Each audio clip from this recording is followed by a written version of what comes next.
What's going on, everybody? Pilgrims in the earth.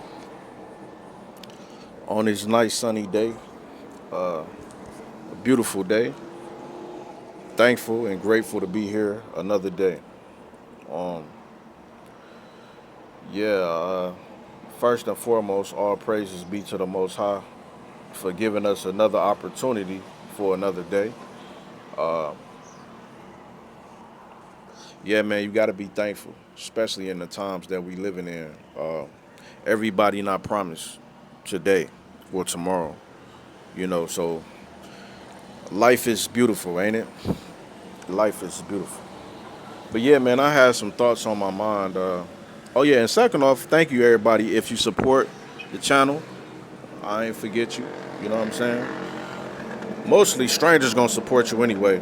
I don't know why we don't support each other, man. But it is what it is, right? In due time, you know, let the Most High's name be exalted, regardless, right? But let me say this, man. We have to start doing the necessary healing for ourselves. We have to start doing the necessary healing for ourselves. What do I mean by that? I mean, sometimes you have to be able to look in the mirror and come to the conclusion that you are the problem sometimes, right? You can be the problem all the time. But at least sometimes, at least sometimes you're the problem, right?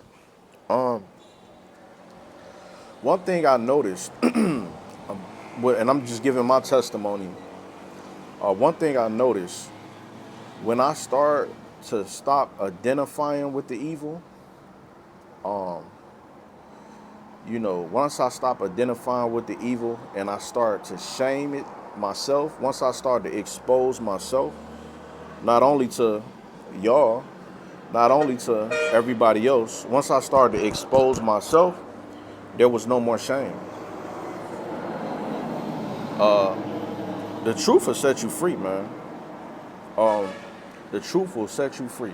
A lot of times, the darkness is was hiding in the the evil or the wicked is hiding in the dark, uh, in fear of being shamed. But sometimes you gotta show what you're going through. Um, Confess your faults. There's a therapy in that. There's a therapy of confessing your faults because after that you're not identifying with the wickedness. You're exposing it about yourself. And one thing I noticed about this whole Hebrew Israelite movement. Okay, I'm not against, we're the people. Yes, of course. But if you notice on my videos, I say I'm not a teacher of the Bible, but I can teach the Bible. It's a reason why I do that because there's still stuff that I have to fix about myself, and I'm a 37-year-old man, so I'm still going through the journey of life. I really don't have the critique to judge everybody. You know what I'm saying? And I think a lot of us need that type of humility to admit that this whole Israelite movement. Excuse me. But yeah, once I started to expose myself, like I always say, what if it was the lust, the drinking, unforgiveness, a lot of things that I was struggling with and still struggle with. But once you start exposing yourself, that's when the healing starts to take place. A lot of us, we get truth and knowledge puff of up, and we automatically start trying to judge others. But you got to get the mold out of your own eye first, so you can be able to see clear. How you gonna see clear when you got a mold in your own eye? So a lot of us, a lot of us, when we start speaking wisdom or truth, it sounds cool to other people. So you get exalted, right? Everybody like, yeah, you broke that down real nice. You broke that down, so now you have a standard or a status that you have to uphold. You know what I'm saying? A lot of us, man, I done been there, you know. And then when you fall to your temptations in life, instead of confessing your faults And being humble, a lot of times we try to hide it. We try to hide that shame. So yeah, let me go ahead and break some stuff down real quick. But yeah, this is speaking on all our people, man. We're sick people, and we have to realize that we all are sick. You can't heal if you don't realize that you're sick first, right? So yeah, like I say, stop identifying with the wicked and expose the wickedness inside you, so it can't shame you, because the truth will set you free. Let's go to Psalms 31 and 17. Psalms 31 and 17. Bear with me, bear with me. Psalms 31 and 17. Follow me. So yeah, again, Psalms 31 and 17. Let me not be ashamed, O Lord, for I have called upon thee. Let the wicked be ashamed. So as long as you stand in your truth or the truth, the wicked can't shame you. But the wicked will be ashamed because the wicked is still holding on to, you know, the wicked is still holding. When you're dealing with wickedness, you're still holding on to something. You get what I'm saying? You haven't let it go. It's baggage. Just let the baggage go. Let me not be ashamed, O Lord, for I have called upon thee. Let the wicked be ashamed, and let them be silent in the grave. Because judgment is going to come for the wicked. So you have to separate yourself from that wicked, or you will be judged with it. Verse 18, let the lying lips be put to silence, which speak grievous things proudly. Our people, we have the nerve to be proud with our wickedness, though. You know what I'm saying? Not only are we wicked, we have the nerve to be proud with it. So let the lying lips be put to silence, which speak grievous things proudly and contemptuously against the righteous. So yeah, man. Like I said, I find these videos don't be for y'all sometimes. They be for me. They be for me, man. I've enjoyed exposing my wickedness. You know what I'm saying? So I think that's where a lot of people will be thrown back by that. It's like, dang, you start exposing yourself and see how people that are meant to destroy you start reacting. They'll be confused. Imagine somebody. This is a weird kind of example or parable, or whatever. Imagine somebody running up on you trying to destroy you, and you say, "No, you know what? I will destroy myself." They'll be confused, like, "Huh? I'm trying to destroy you." That's Satan, man. That's Satan. So first, we have to judge ourselves. Judge yourself first, that you not be judged. So if you judge yourself, when the Most High sent His wrath to move wickedness out the way, you ain't gonna go with it, because that's the ultimate. That's the ultimate final judgment, is to get rid of all wickedness. So we're in a grace period right now to judge ourselves first. But in this grace period, people have become so obsessed with judging everything around. Oh, yeah, they doing this or this, that. All these examples of everybody else. But what about what's in the mirror? What about you? Have you healed? But yeah, so let's go. And it's real short. I ain't trying to be long with it today. Let's go to Psalms 32 and 5. Psalms 32 and 5. Next chapter. I acknowledged my sin unto thee, and mine iniquity have I not hid. See what I mean? I said, I will confess my transgressions unto the Lord, and thou forgavest the iniquity of my sin. So the Most High loved the meek. He loved the meek. He loved the peacemakers. But you had to be in peace with yourself first. How do you be at peace with yourself? By realizing where your shortcomings are, by realizing where you were wrong. There's so many, and I thought about this, man. I think about this all the time. I said, there's not many people that I've heard in life that say, hey, I was wrong. It usually takes somebody it's usually you that have to make them vulnerable or make them safe to be like, you know what? Yeah, you're right. I was wrong. Why couldn't you just come out and say that, though? there's not much humility left in this world, man. Where people are gonna just come out and say, you know what, I was wrong for A, B, and C, and I apologize. I wronged you as a sister. I wronged you as a brother. Those the type of people or wise counsel that you need. That's who the Most High is working with. Those who can judge themselves first. So yeah, let's go back. Let's go back. Let's go back. I acknowledged my sin unto thee, and mine iniquity have I not hid. I said, I will confess my transgressions unto the Lord, and thou forgavest the iniquity of my sin. Selah. You know what I mean? Like, telling you, man, the sun will shine upon you much brighter once you get that sin up off you. And admit to first, you gotta admit to yourself, dang, I'm going off. I'm going off, or something is plaguing me. Sin is plaguing me. David went through it. King David went through it. This is one of the more righteous people that was upheld in the Bible as being righteous. And he done some ugly things. You know, he literally got a man killed.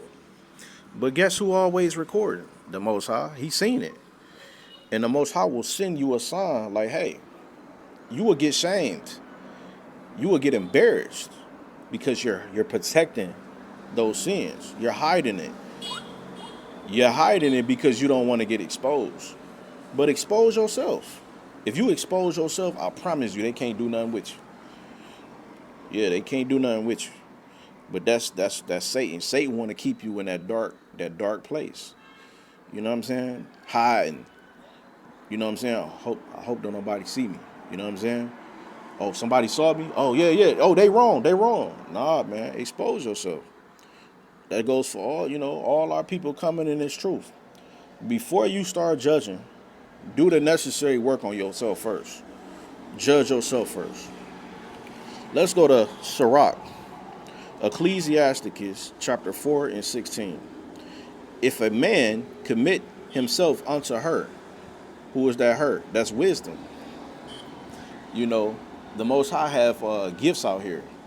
The Most High have gifts. The Holy Spirit is a gift. You know, when Solomon was writing all these proverbs and these wise words, he had a gift. You know, humility will give you that gift, and abstinence from sin will give you that gift. So it says, if a man commit himself unto her, unto wisdom, he shall inherit her, right? And his generation shall hold her in possession. It'll be passed down to your children, right? You can teach your children, you can teach your wife, your kids, your friends. For at the first, she will walk with him by crooked ways. So yeah, the Most High will have His Spirit walking with you, even at your lowest. When you still sinning. But don't stay there. Don't stay there, because that judgment gonna come eventually. So you have to realize, have discernment with yourself first. I don't hear many people really doing exposing themselves. We should be doing lessons on ourselves first. For at the first she will walk with him by crooked ways and bring fear and dread upon him. Fear, that fear of death. Man, I was almost at the point of death. I know I was, because it's like this, right? The Most High have delivered me from things in the past, right? And when you're delivered from that, don't ever turn back to it. If you're delivered from sin, I was delivered from drinking in the past. I remember, man, I went cold turkey.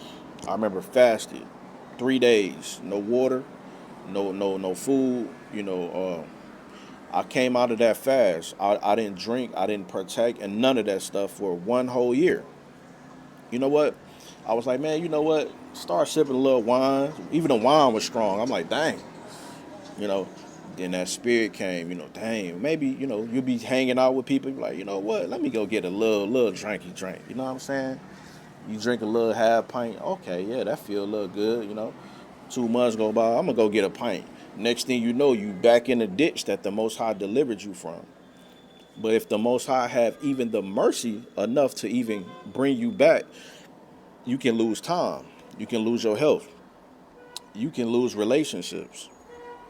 So now, the road that the Most High had you on, you went off that road, and now you had to struggle. And remember that ditch I'm talking about? You had to climb out that ditch just to realize, like, dang, I had to let it go completely. Because a lot of those weaknesses be in our DNAs. Our fathers, our grandfathers didn't struggle with these things. Everybody can't partake in these things like everybody else can. So I had to realize that, like, it's not for me. So yeah, once you turn from, or the Most High delivers you from a weakness or a sickness or a sin, don't turn back to it. Because the next time it can kill you, or that judgment might judge you. So if a man commit himself unto her, he shall inherit her, and his generation shall hold her in possession. Verse 17, for at the first she will walk with him by crooked ways and bring fear and dread upon him. So you like, dang, I was at the point of death. So now you start being grateful, and you start fearing the Most High's judgment. Because he'll show you. I've been shown in dreams. I've been shown, like, dang, the Most High done showed me my family mourning over me just because of my sin. And bring fear and dread upon him and torment him with her discipline. So that's the Holy Spirit trying to whip you into correction. That's the Most High's Holy Spirit trying to show you, begging with you, like, I'm telling you right now, you better change. Until she may trust his soul. So she'll be right there in the cut, watching you. Is he serious this time? Is he gonna be on the road, or is she gonna be on the road to correction, or is she gonna turn right back to what I just delivered him from? Until she may trust his soul and try him by her laws. Then will she return the straight way unto him and comfort him and show him her secrets. So even in that whole that whole ordeal that you had to go through, all the chastisement you had to go with, can't get out that ditch for all those years. Now it became a lesson and a testimony for yourself. So you'd be like, dang, now I have to confess what I went through, or confess what was wrong with me, so I can't identify with it no more. A lot of times we're identifying with the wickedness. Man, everybody, can't nobody judge me. Can't nobody, but you're judging everybody else. You get what I'm saying? But you're hiding your own sin. And the Most High will shame you. The Most High will put you up in front of the world. And we living in the internet age, so you will get shamed for holding on to it. But when you shame or expose yourself, they can't do nothing with you. They can't do nothing with you. Then will she return the straight way unto him and comfort him and show him her secrets. But if he go wrong, she will forsake him and give him over to his own ruin. Man, that hurt, man. That hurt. That hurt. That hurt. That's one thing that plagued me. I say, man, if I allow this to destroy me, my children have to live with that. And my father was destroyed or given over to to things that he struggled with in his life. And 9 times out of 10, his father did too. So in order for me to break this generational curse, I have to identify with what's my problem. Not identify with what's my problem, but recognize what's destroying me. And I have to completely cut it off. Like my right arm, I got to cut it off. And anything that's around me that kind of, because you got to have wise counsel too. You have to have people that's around you that care about you, that's going to tell you, hey, you going off. So if me and you going off, we can't have wise counsel amongst each other because we're both going off. So sometimes separation is key, isolation. Sometimes you have to isolate yourself to have wise judgment. So observe the opportunity and beware of evil, and be not ashamed when it concerneth thy soul. Don't be ashamed. Don't be ashamed when it comes to your soul, because do you rather look pure and perfect in front of everybody, for the moment, or do you rather expose yourself and do the necessary work to heal, and then to be able to get the necessary work from the Most High, and now you can have the testimony that can help another person. Man, that's real. I love the Most High's judgment, man. It's so swift, man. It's so swift and it's so dangerous. A lot of people be exposing people, man. We living in an age where everybody exposing somebody, but who exposing themselves? I had to ask myself, who exposing themselves? Who really exposing themselves? I haven't really seen that. I see all the breakdowns of exposing Esau, exposing a white man, exposing this count, exposing the brother next to me, exposing the sister over here. But are you exposing yourselves? Man, y'all be good. Bless y'all. Shalom. All praises be to the Most High. There's pilgrims in the earth. Like, share, subscribe. Peace.